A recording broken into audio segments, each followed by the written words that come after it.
this song just so I can say that we do belong. Story, great to talk to you, especially with everything that's going on. First, I got to ask you, how are you doing throughout this tough time that a lot of Canadians and people around the world are going through right now?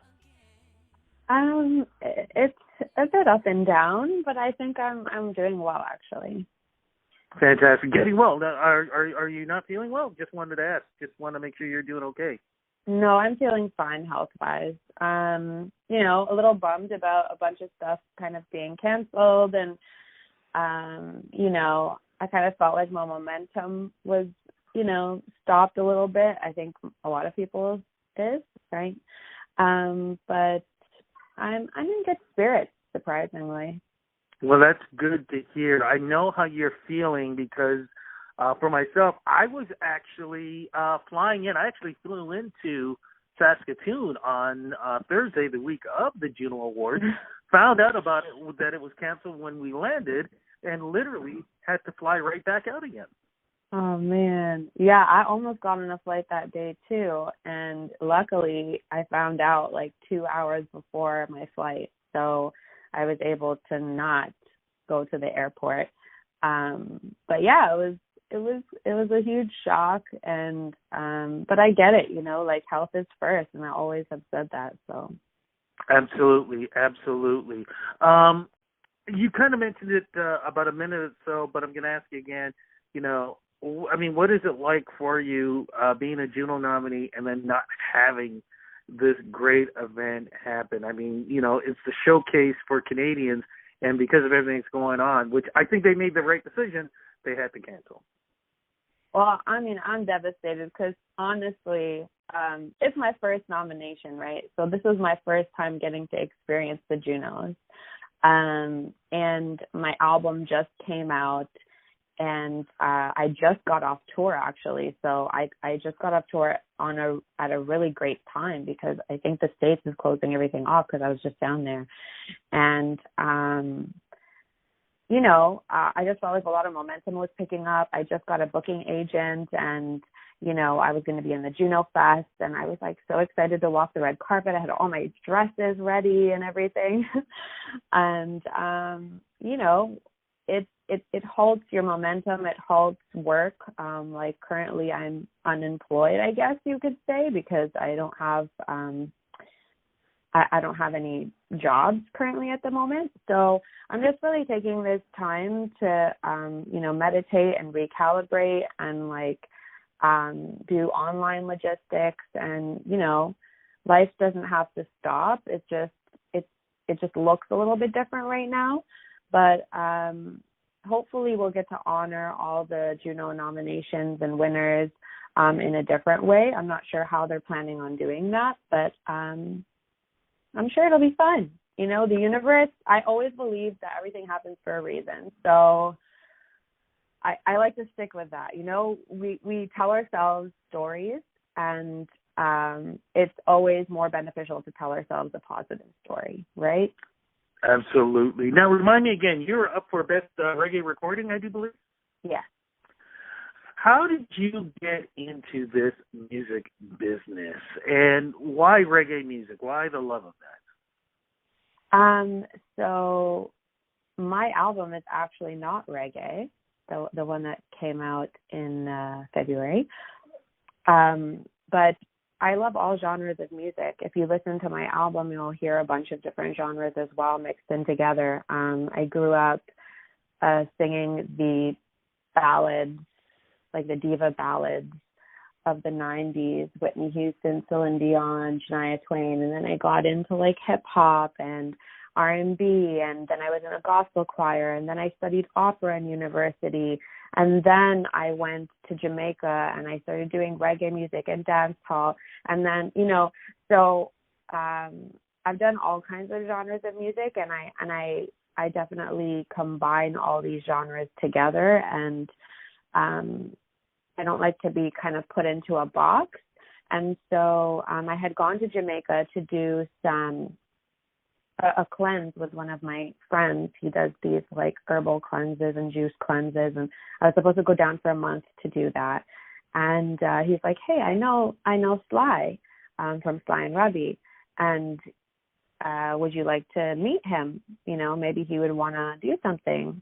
And I was like, okay, cool. So I go to the studio, and Sly asked me to sing a verse and a chorus of one of my songs. So just a cappella, I sang for him in the studio, and he loved it and wanted to work. He's like, yeah, she can book, you know.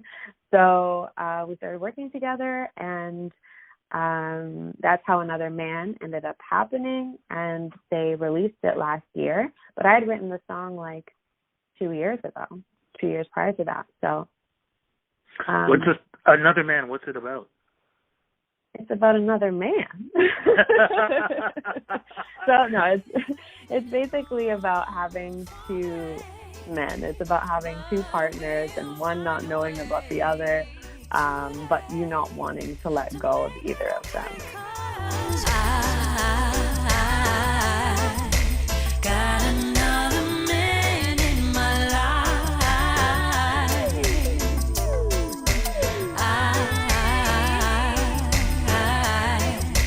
Got another man in my life, but I don't want to let you go. But with this album, though, you said this is something a little bit different. Talk a little bit about that, please. The album? Yes. Yeah.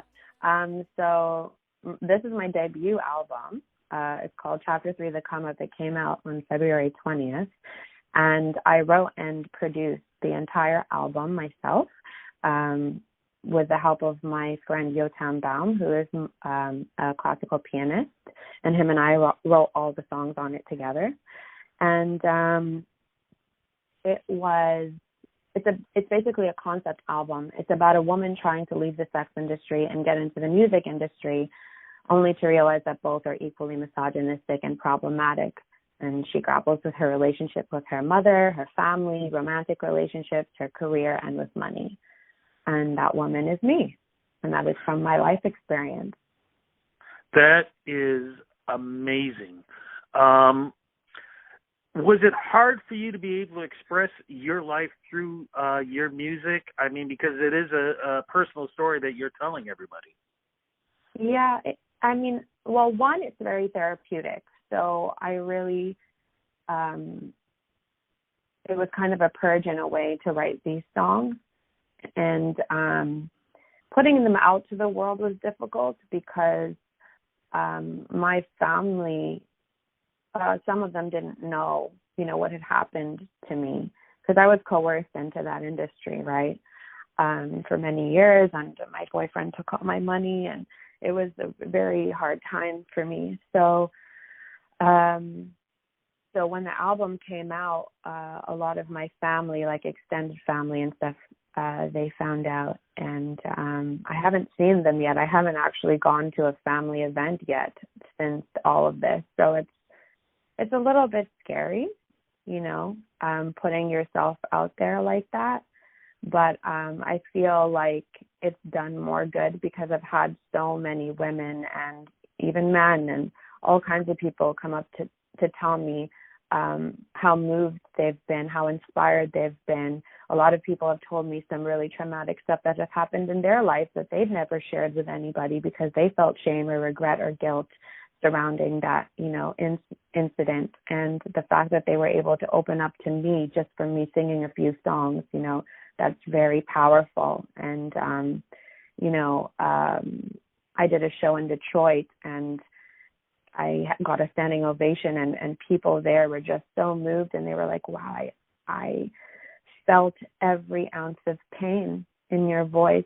And it was so honest and it was so raw, and I'm so happy that that's coming across because I don't make up one thing in my lyrics. You know what I mean? So, is there a feature single out right now from the album? Well, the single that was like the leading single going into the album was called Money Ain't Free. And there's a music video for that that's about my double life that Karima is a director from Toronto actually wrote and directed and produced. It's pretty awesome, so people can check that out.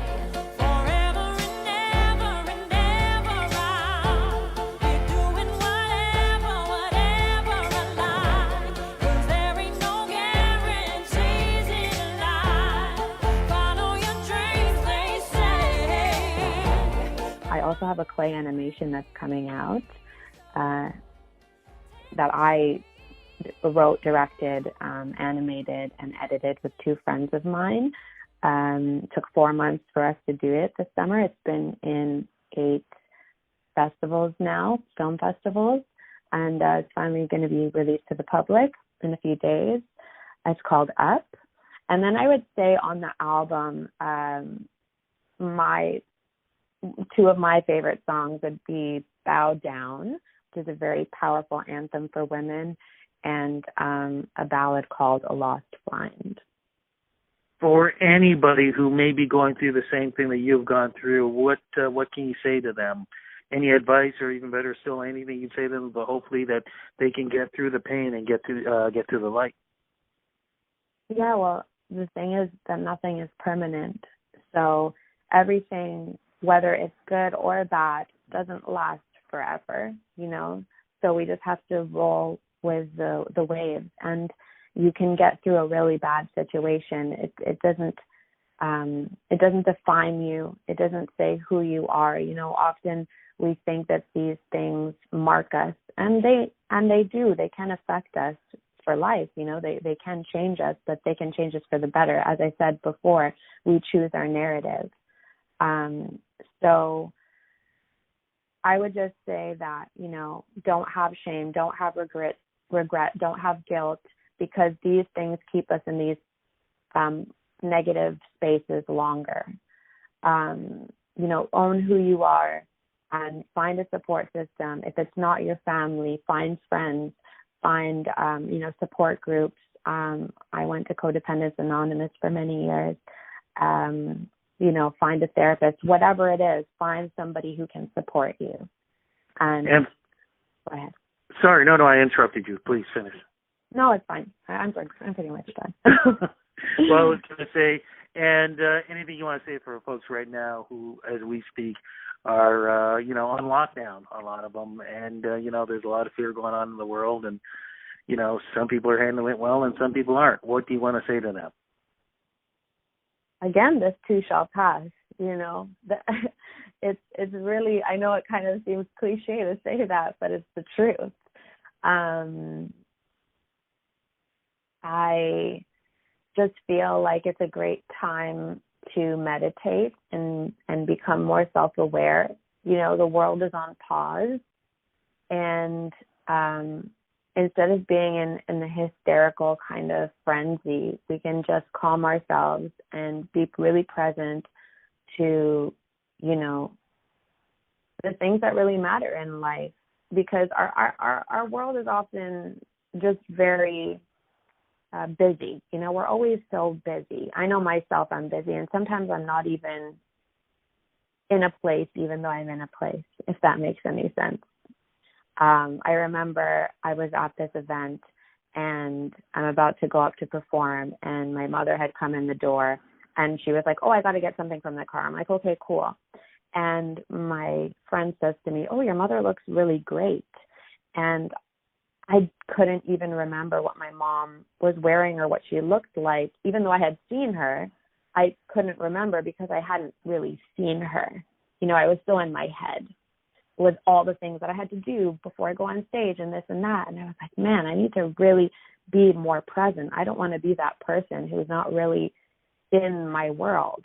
And so I feel like the world is very much like that. And so I feel like we have the opportunity now to do some meditation, to do some work within ourselves, because self-awareness, when we are self-aware, we are the most positive beings that we can be to the universe and to our world. And that's how we see change.